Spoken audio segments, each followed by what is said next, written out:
Plantain, also known as ribgrass, is a perennial forage herb with a native variety, a common sight in roadsides and hedges. In pasture swards, plantain brings a high-yielding, high-quality feed for livestock, being highly palatable, high in protein at about 20%, and rich in minerals including calcium and selenium, with its deep taproot providing improved drought tolerance. Persistency under set-stocked continuous grazing is often poor. A stock will choose to selectively graze plantain, as well as grazing it too low, damaging the crown.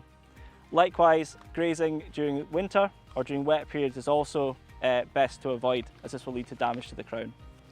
As such, rotational grazing to provide rest in the system is essential for good persistency of plantain.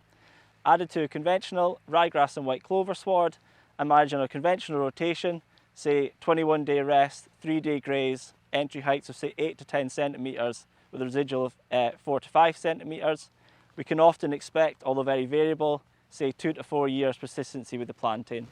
Of real production benefit whilst it's there, but ultimately our management is favouring the grass.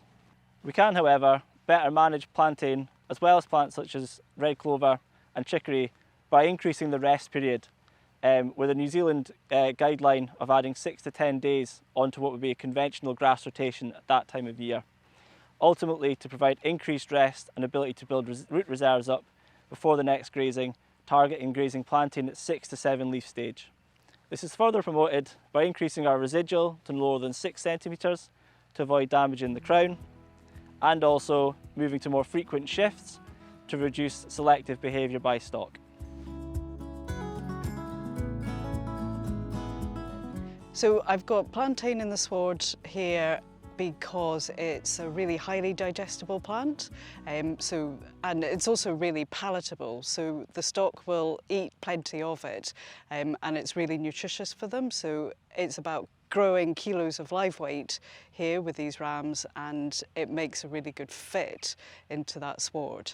It also has quite a good mineral content. Certainly it's quite high in calcium and selenium and other minerals, and also it should have some beneficial effect in terms of being able to deal with worm burdens as well. So it's a multifunctional plant from that point of view. It also has a really good relationship with mycorrhizal fungi in the soil. So I have reasonably low phosphate availability here, although there's plenty of phosphate in soil stores. So this plant is a really good plant to have to be able to access that phosphate. And also it does quite well in our drier summers.